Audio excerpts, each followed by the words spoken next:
Should you cut or should you bulk? I'm Nate, the FitFutureMD.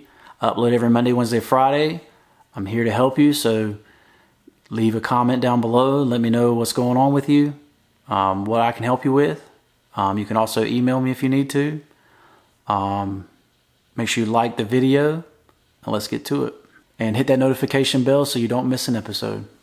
So, you're trying to choose between cutting and bulking, right? Maybe you've been working out a few years, maybe you're a newbie. Doesn't matter. Before you choose, number one, what is your goal, right? Which one would get you to your goal faster, right? So, is your goal to be a 260-pound bodybuilder?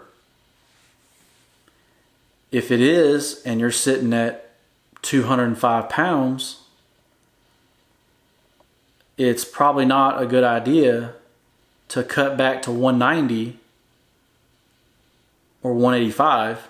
That's not getting you closer to your 260-pound bodybuilder goal, right?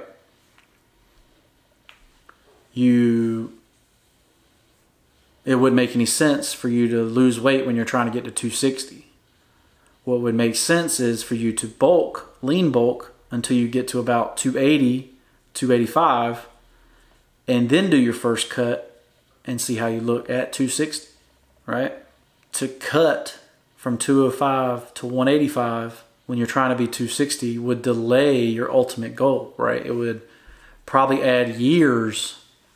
You know, you might lose down to 185 and then the whole year you're trying to get back to 205 when you could go from 205 to 215 that year, and then the next year from 215 to 230 lean bulking, and then in 5 years you're at your 270, 280, 285, and then you can do your cut and you got there in 4 or 5 years instead of 10 years. Sometimes it takes people 10 years to get to their goal. And I know with, you know, Instagram and all that kind of stuff now that people are staying lean all year, but that's just not how, you know, bodybuilding works, right? You need to be bulking and in a surplus for a long extended period of time to get to your goal, right? But that's why you see like some of these YouTubers, they've been on YouTube for 10 years and they look the same. They haven't changed. They've been losing the same 10 to 15 pounds for years, right? So, and that's why they're not going anywhere. But, so say you're not trying to be a bodybuilder and you want to be 190 pounds and between 10 and 15% body fat and be a normal person, you know, and you're sitting at 205, it's probably a good idea to cut, right? And you get on a caloric deficit of 200 to 250 calories a day, and you cut slowly over the long term so that your body actually loses the body fat that's, you know, that's covering your muscles and your physique. You know, that's probably the opportune time to cut, right? If that's your goal. So Instagram and social media have basically made it where, I guess even the NPC and the Mr. Olympia competitions and all that kind of stuff has made it where that extreme low body fat is what people are looking for. But that extreme low body fat is very dangerous, right? Your body is not meant to be at 4, 5, 6% body fat. It's just not, right? And you can get there for a short period of time and probably be okay, but it's just not healthy, right? As a male, you want to be between 10 and 15% body fat. You know, that's a healthy body fat percentage, right? there's some people that are just naturally leaner than that and some people that aren't, right? So, but health is what the ultimate goal is here. It's not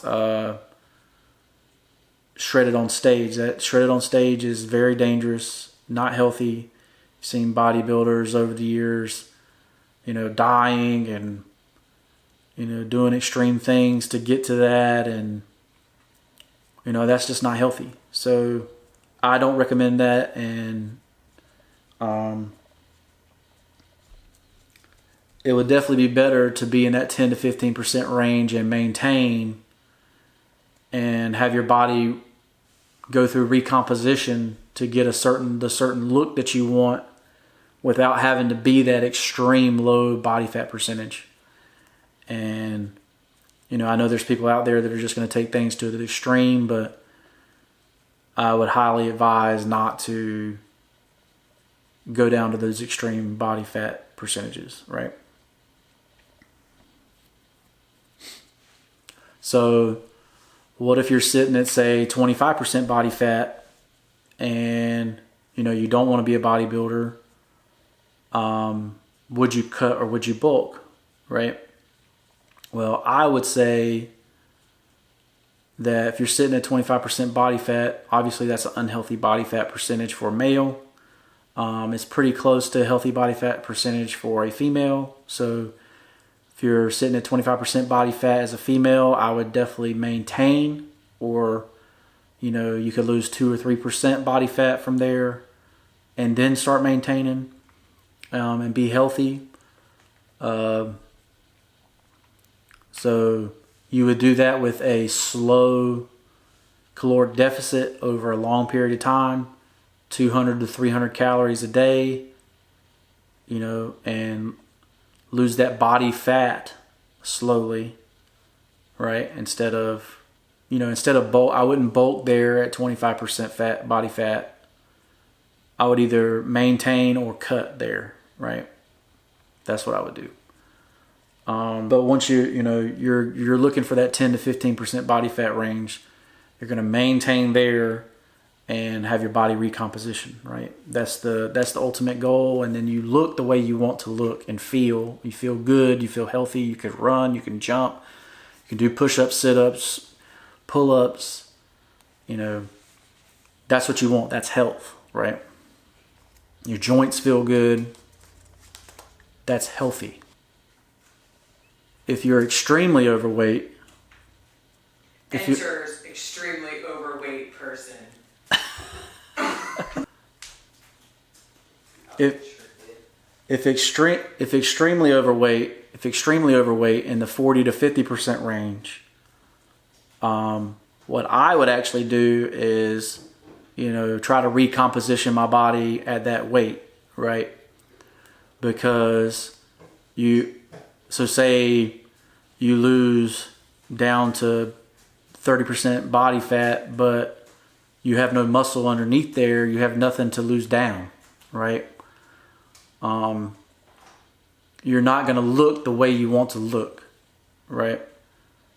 And obviously you want to be doing unhealthy things for the least amount of times that you can, right? So it makes sense to sit there and use the caloric surplus that you're in to gain muscle mass for a period of time, 6 to 12 weeks, so that when you switch to that cut, you are cutting down to a higher BMR. It's easier and faster to bulk that 12 weeks or maintain your physique that 12 weeks, have it recomposition using your stored calories to then cut that away and then look the way you want to look, right? But there's some people out there psychologically that have to have that quick weight loss to continue, right? So that's really the way most trainers do things with their clients. Like they want them to get a quick 10 to 15 pound weight loss, so they'll put them on something extreme or something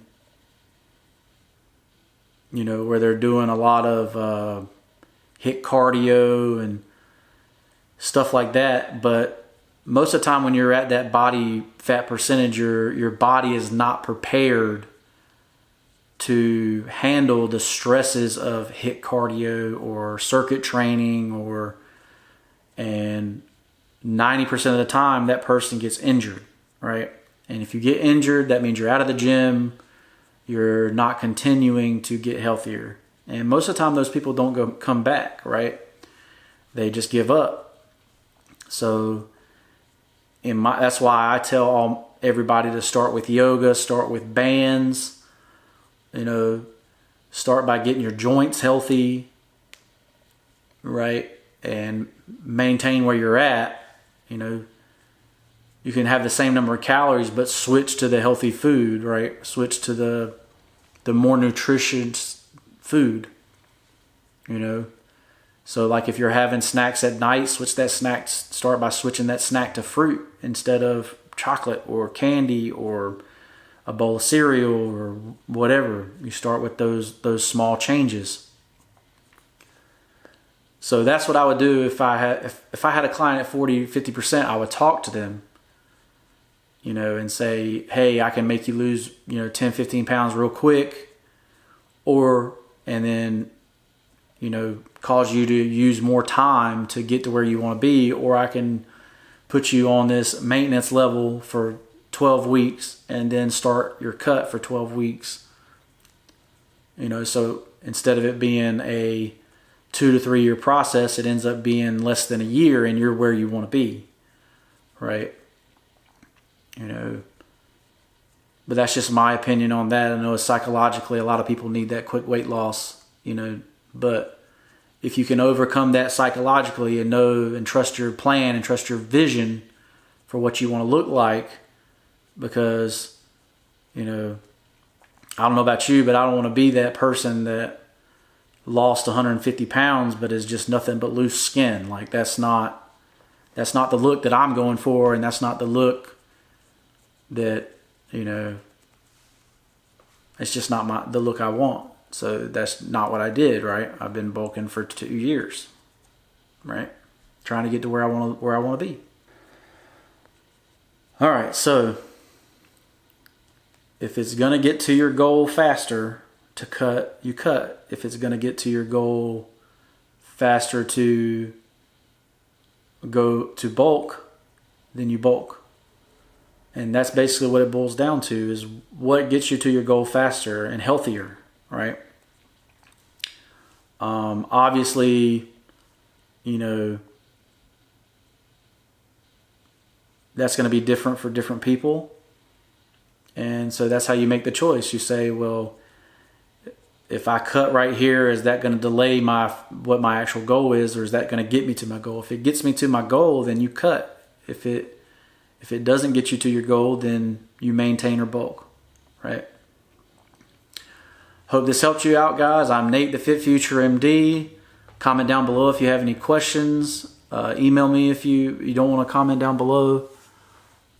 Make sure you hit that notification bell so you don't miss any uploads. I do this to help people. That's my ultimate goal, is to help you succeed in what's your vision for what you want to look like, what your life looks like, from investing, health, mental health, how to handle anxiety, everything. So if there's any way I can help you, please just let me know. And we'll see you in the next one. Peace.